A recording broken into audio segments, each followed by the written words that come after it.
দোয়া করবেন, আশীর্বাদ করবেন, আমার সন্তানের জন্য দোয়া করবেন, আশীর্বাদ করবেন। না যারা আমাকে হেটও করেন তাদের বোনের। হঠাৎ করে চিত্রনায়িকা অপবিশ্বাস আব্রাহাম খান জয়ের জন্য দোয়া চেয়ে লাইভে এসে কি বলছে এবার তিনি। প্রিয় দর্শক, এ বিষয়ে জানতে হলে পুরো ভিডিওটি দেখে সঙ্গেই থাকুন। সম্প্রতি সময়ে অপবিশ্বাস তাকে যেন সোশ্যাল মিডিয়ায় বেশি একটা দেখাই যায় না। বিশেষ করে স্বৈরাচারী শেখ হাসিনা পতনের পর থেকে অপবিশ্বাসে যেন গা ঢাকা দিয়েছিলেন, কিন্তু রীতিমতোই সকল জল্পনা কল্পনার অবসান ঘটিয়ে অবশেষে প্রকাশ্যে এসেছেন এই অভিনেত্রী। এই অভিনেত্রী তার signature by AB beauty parlour থেকে লাইভে এসেছিলেন।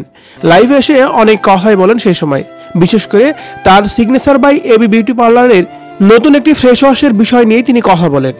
আর সেই বিষয়ে কথা বলতে গিয়েই তিনি আব্রাহাম খান জয়কে নিয়েও কথা বলেন। তিনি বলেন, আমার ছেলে আব্রাহাম খান জয়ের জন্য দোয়া করবেন। জয় এখন আমার সাথে আছে এবং কি বাসায় আছে, তাকে কোথাও যেতে দেই না। বিশেষ করে আব্রাহাম খান জয়ের জন্য আমিও বেশি একটা সময় পাই না, ছেলের প্রতি বেশি একটা সময় দিচ্ছি এখন। এদিকে অপবিশ্বাস আরো বলেন যে কিছু কিছু সময়ে নিজেই সিদ্ধান্ত নেওয়া সত্যি বোকামি হয়। তার কারণ তিনি যে সিদ্ধান্ত নিয়েছিলেন আওয়ামী লীগ করার বিষয়গুলো নিয়ে, আওয়ামী লীগের প্রচার করে বেরিয়েছেন, সে বিষয়গুলো সত্যিকার অর্থে তার জীবনে ভুলই ছিল, যার কারণে এখন অপবিশ্বাসকে অনেক বেশি নিস্তব্ধ হয়ে বাসায় বসে থাকতে হচ্ছে।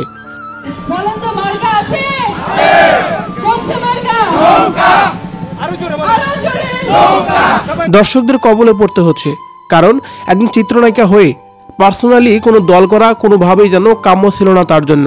সেই বিষয়টি এখন ক্লিয়ার করেই কথা বলেছেন এবং কি আকার ইঙ্গিতেও ভালোভাবে বুঝিয়েছেন দর্শকবৃন্দদের।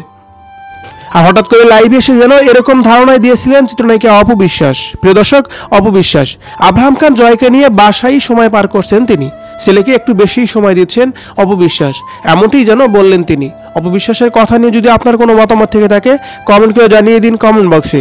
ধন্যবাদ পুরো ভিডিওটি দেখে সঙ্গে থাকার জন্য।